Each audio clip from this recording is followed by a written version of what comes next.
What's up, JP here and welcome to JP Investing. Today is November 22, 2025 and what can I say? Masasabi ko na bumabawi na, no?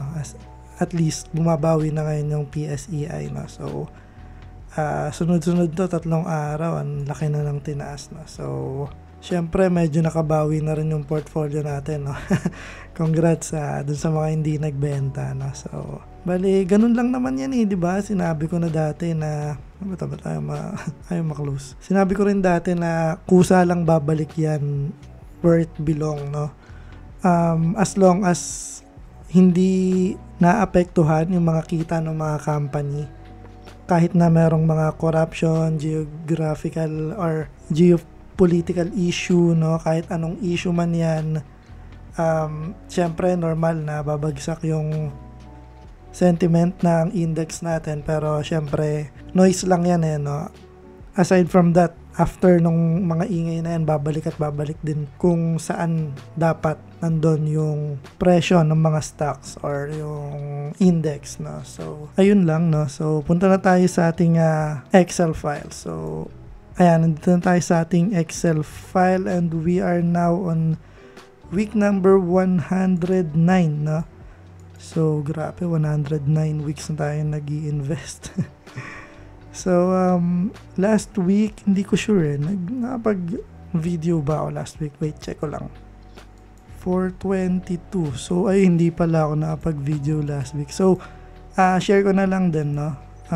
Last week, nakapag-invest na ako, no? Nakapag-cash in na tayo ng 5,500 lang, no? Dapat 6,000 to kasi monthly dapat 9,000 sana yung na-i-invest ko or na ipapasok ko sa portfolio natin, no? Kaya lang meron pa kasi tayong remaining balance na 500 pesos dun sa nakaraan, kaya ayan, 5,500 lang, no? So speaking of that nga pala, no, heads up ko lang kasi baka next year, I don't know, pero yung 9,000 monthly na dividend na investment ko, baka bumaba siya, no? Hindi ko lang sure kung magkano na lang yung kaya kong i-invest next year kasi tinry ko na as much as possible gusto ko sana kasing bayaran ng buo yung sasakyan kasi we're planning to get a car for actually last year pa, no? We were planning to buy a car, kaya lang kasi gusto ko sana isang bagsak fully paid cash, no? So kaya lang kinekwenta ko based dun sa ipon ko is medyo matatagalan, no? Kaya napag-desisyon na namin na next year na kumuha, ano, bale, tatry na lang namin lakihan yung down payment para hindi masyadong mabigat yung monthly, no? So, ayun, and it will be another bill, no? Kasi kailangan talaga namin yung sariling vehicle, and medyo ang hirap na kasing mag-rent ng kotse ngayon kasi yung iba hindi maayos kausap, tapos basta mas better talaga kung merong sarili, no? Lalo na ngayon na ayun, we have a kid na, kaya mahirap na mahirap na yung commute na. So ayun, balik na tayo na sa week number 109 na tayo. It is consist of November 17, 2025 hanggang November 21, 2025, which is yesterday. Money invested, wala. Sweldo ako baka next week, so possible next week mapag-invest na ako ng 3,000 ulit, no? And last week napag-invest tayo ng 5,500. Binili natin last week is DMCI, Philinvest, tsaka Metrobank. Honestly, kung sa update lang ng mga stocks, medyo hindi na ako masyadong updated kasi masyadong na-busy ako this few weeks or months na hindi ako nakapag-update, no? Pero ngayon I'm trying to catch up, no, dun sa mga stocks ko and ano na ba yung mga balita. So ayun, etong binili ko na to is nagbase lang ako kung gaano ka baba, no, yung ibinaba nung price ng, for example, yung DMCI, gaano nakababa yung binagsak nung presyo niya, and dun ako sa top 3 na pinakamababa na ibinagsak na presyo, yun yung binili ko, no, which is DMCI, Philinvest, and Metrobank, no.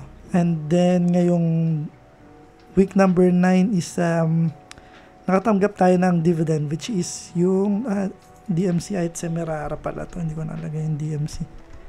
Ayan, which consists of 3,181.5, no? Dalawa na yan. Magkahalo na yung SCC tsaka DMCI. So, stocks that we bought, wala. And stocks that we sold, wala. And ayan na, tumataas na ulit yung ating market value, no? Para tayong bumalik dito sa week number 99, which is noong September, no? Para tayong bumalik doon. Pero I felt na magtutuloy-tuloy na to, no? Yung pag-angat ulit, no? So, we have a total unrealized gain of 20,474.01. Total market value, 443,070.27 pesos. And we have a total dividends of 28,052.66 pesos. Ito na po yung total na dividendo natin na nakuha sa pag-invest natin sa stock market sa loob ng 109 weeks. So, nakatanggap na tayo ng 28,052.66 pesos. So, total gain is 116,985.27.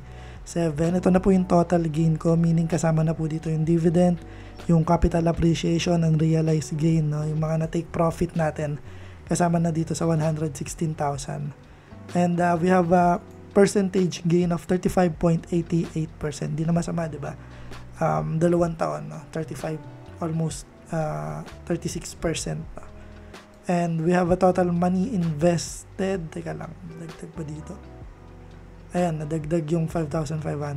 Total money invested of 326,085 pesos. So, punta na tayo sa dividends given. Sa dividends given naman, nakapag-declare na ng dividend lahat ng company ko, no? And eto na, green, meaning sigurado na to na marireceive ko, no? Yung mga red naman is na-receive ko na. And yung mga wala ng purple. Yeah, yun. So, sa month of November, we're expecting to have 3,181.5, which is nakuha na ba natin? 31, oo nga. Which is nakuha na natin 3,181.5. Ayan. So, nakuha na natin, no? Susunod na dividend. Dapat pala red na to. Hindi ko pala na-update. Ayan. So, December na yung susunod natin, no? And sa December naman, we are expecting, mas mataas pala yung December ko. Mas madami kasing company magbibigay. We are expecting of 3,199.26 pesos. Almost 3,200. Kudos lang dun sa RFM, no? Grabe. Nagbigay sila ng 5 beses sa isang taon. How crazy is that? And yung pinakamalaki nila yung December pa. Grabe. So, ayun, nakakatuwa lang, no?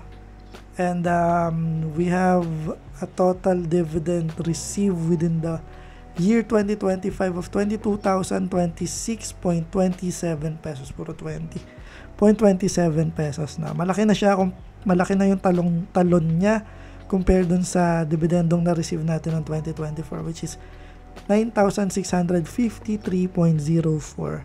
So, pinroject ko na nga pala itong 2025 na mga stocks ko sa 2026 kung sakaling hindi na magbabago yung kanilang dividend rate, no? At kung sakaling hindi na ako magdadagdag, which is imposible. No? So, kung mangyari man yon, which is tingnan natin, no? Makakatanggap tayo next year ng total of 27,428.83. Try na nga natin i-divide sa 12. 27,428.83 divided by 12. So, para tayong mayroong monthly na 2,285.73. 74 pesos. No? Not bad na. No? Monthly may ganyan ka. Libreng pera. No? Pero, syempre, ibabalik din natin yan sa ating portfolio, no? Para mas lumaki pa sa mga susunod na taon. No? So, ayun lang. Punta na tayo dun sa comparison ng ating portfolio. So, ayan, nandito na tayo sa comparison ng ating portfolio. Yung pinakahuli nating update is November 9, 2025, no? So, A-REIT mula 41,000 up. Mula 41.3 pesos, naging 42.9 pesos. So, tumaas. ATI mula 30.75, naging 32. Grabe. Laki ng tinaas ng ATI. 32.1 pesos. And, Costco mula 6.95 naging 7 na siya, tumaas. Citicorp mula 3.41 naging 3.55, tumaas. Syempre tumaas na yun, nagbabawi na yung natin, index natin, no? And yung market pala natin. So DMCI mula 10.08 naging 10.22 na siya, tumaas. PhilInvest or PhilREIT mula 2.83 naging 2.88, tumaas na rin. Globe 1460 naging 16.01. Ayun na, taas niya na. And Keeper mula 2.31 naging 2.36 na siya, tumaas din. LTG mula 14.3 naging 15.12, grabe, ataw na rin yung LTG, no? And Metrobank mula 66 naging 67.6, tumaas. Mega World mula 1.98 naging 1.98 pa rin. Hindi pala nagbago to. And Maynilad mula 14.98 naging 15.5 na siya. Ayan. Congrats dun sa mga kasabay kong nag-IPO sa Maynilad, no? Positive na tayo, yes. And plus 25.3 naging 27.05. Positive na ako. RFM mula 4.34 naging 4.54. And Semirara mula 30 naging 28.3. Ito lang yung nag-iisang bumaba, no, Semirara. Pero I am planning na yung mga nakuha kong dividendo sa SEC at sa DMCI isa pambibili ko na lang ng Semirara ba sa Monday, no? So mula total equity or total market value 422,518 naging 443,070 na siya, no? So that is almost 21,000, no? Almost 21,000 yung dinagdag niya. How crazy is that? So ayun lang, patunay na nagiging okay na kahit papano yung ating merkado, no? Congrats again dun sa mga hindi nagbenta and dun sa mga nagbenta. So okay lang yon, pwede pa naman kayong pumasok anytime. Sabi nga nila, no, the perfect timing is now, no, or the perfect timing is yesterday but the second perfect timing is today. So ayun lang, pero hindi today kasi Sabado ngayon, so Monday na lang kayo. So ayun lamang, maraming salamat sa mga patuloy na nanonood at sumusuporta. So kung hindi ka pa nakasubscribe, inaanyayahan kita mag-subscribe para masubaybayan mo ang paglago ng ating pera. Lumalago ba?